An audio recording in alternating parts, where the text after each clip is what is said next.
Hello friends, कैसे हैं आप सब। आज अपन पढ़ेंगे 7th क्लास का एक जनरल टॉपिक, जो जनरल होने के साथ सबसे इम्पोर्टेंट टॉपिक भी है। क्यों इम्पोर्टेंट है? क्यों ना कि सिर्फ 7th क्लास में बल्कि 8th क्लास में, 9th क्लास में और यहाँ तक कि 10th क्लास में भी इसका एक इम्पोर्टेंट क्वेश्चन आता है। तो ये टॉपिक कौन सा है? ये अपना एक सिस्टम बॉडी का डाइजेस्टिव सिस्टम, कि अपन खाना कैसे खाते हैं, हाथ से खाते हैं, लेकिन वो उसकी डाइजेशन कैसे होता है। ठीक है, तो देखो खाना अपन जब खाते हैं तो खाने को सबसे पहले प्रोसेस आती है इंजेशन। इंजेशन मतलब क्या होता है? खाने को बॉडी के अंदर लेना। तो देखो बॉडी को अपन कहाँ से अंदर लेते हैं, किसके थ्रू अंदर लेते हैं? माउथ। ठीक है, माउथ में खाली जगह होती है, दिख रही है? इस खाली जगह मतलब कैविटी, इस कैविटी को बोलते हैं बकल कैविटी। क्या बोलते हैं इसको? Buccal cavity. अच्छा देखो, मैं आप लोगों को बता दूं, इसमें तो क्या होते हैं डाइजेस्ट सिस्टम में, कुछ तो आते हैं ऑर्गन और कुछ आती है ग्लैंड्स। ठीक है, तो इसमें जो ग्लैंड्स आती है वो 3 तरह की ग्लैंड्स आती है। तो सबसे पहली ग्लैंड जो आती है वो आती है सेलिवरी ग्लैंड्स। ठीक है, सलाइवा। अच्छा देखा है कभी पानी का रस अपन खा रहे होते हैं, बहुत टाइम हो गया, रसगुल्ले खा रहे हैं, तो जैसे रसगुल्ले सामने है तो उससे क्या होता है, एक लार आ जाती है, जैसे मुंह में क्या आती है? लार। तो उस लार को बोलते हैं अपन इंग्लिश में सलाइवा। क्या बोलते हैं उसको? सलाइवा। और वो किसका सेक्रेशन होता है? Salivary gland. ठीक है, अपने यहाँ थोड़ा सा नीचे होती है यहाँ पे। ठीक है, 3 होती है वैसे। तो ये सेलिवरी ग्लैंड क्या करती है? उसका रिलीज करती है, किसको? सलाइवा को। ठीक है, ये करती है खाने को चिपचिपा बनाती है, जो अपन ने खाना खाया उसके डाइजेशन में हेल्प करती है। तो माउथ से स्टार्ट हुआ यहाँ से। ठीक है, तो ये खाना जो है वो डाइजेशन थोड़ा सा पार्शियली डाइजेस्ट हुआ, थोड़ा सा डाइजेस्ट हुआ, और ये क्या हुआ? अपने फूड पाइप के थ्रू आगे जाता है। देखो बेटा, अपने बॉडी के अंदर 2 तरह के पाइप होते हैं। ठीक है, एक तो होता है जो अपनी नाक से जुड़ा होता है, उसको तो बोलते हैं विंड पाइप। क्या बोलते हैं? Wind pipe. उससे सिर्फ जाती है, एयर जाती है। ठीक है, वो तो लंग्स में चल जाएगी, लेकिन अपन लंग्स वाला नहीं पढ़ रहे, रेस्पिरेटरी वाला नहीं पढ़ रहे, तो मैंने दूसरा दिखाया है आपको डाइजेस्ट सिस्टम। तो इसमें कौन सा पाइप काम आएगा? Food pipe. अब यहाँ से जो खाना है वो नीचे जाता है, वो कहाँ जा रहा है बेटा? स्टमक में जा रहा है। कहाँ जा रहा है? स्टमक में। ठीक है, अब स्टमक में गया, देखो स्टमक में क्या होता है, एक चीज होती है HCl, हाइड्रोक्लोरिक एसिड। अच्छा, इसका क्या काम है बेटा?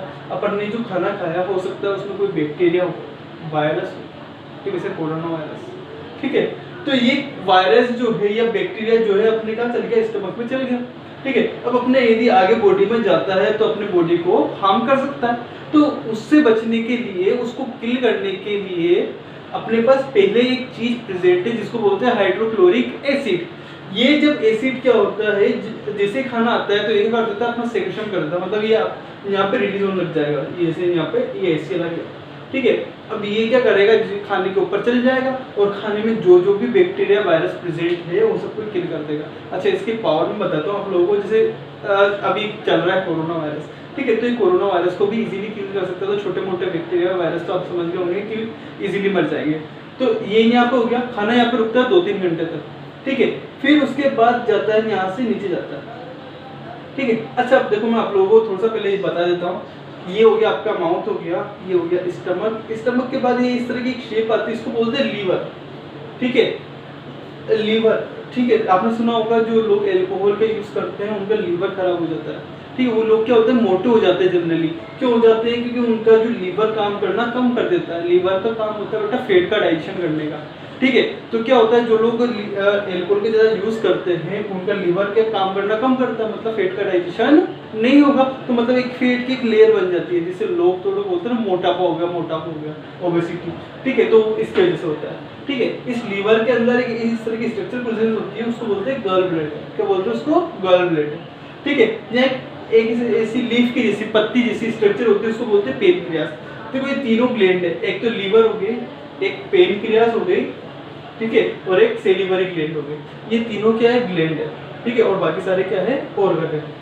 तो अब इससे नीचे देखो आप लोग, ये खाना कहाँ जा रहा है? स्टमक से नीचे जा रहा है। तो अब आप देखना, देखो बेटा, कि जैसे ही यहाँ पे खाना आएगा तो ये पेनक्रियास से भी कुछ ना कुछ जूस आएंगे, उसको बोलते हैं पेनक्रियाटिक जूस। इधर इससे आएगा गोल ब्लैडर। ठीक है, बाइल जूस आता है। ठीक है, तो अभी जैसे यहाँ पे आता है ना, तो यहाँ पे क्या हो रहा है? अभी यहाँ से जो खाना आ रहा है वो पार्शियली डाइजेस्ट आ रहा है। पार्शियली का मतलब थोड़ा बहुत डाइजेस्ट हो गया। लीवर ने फैट का डाइजेशन कर लिया, माउथ ने कार्बोहाइड्रेट का या प्रोटीन का डाइजेशन स्टार्ट हो गया।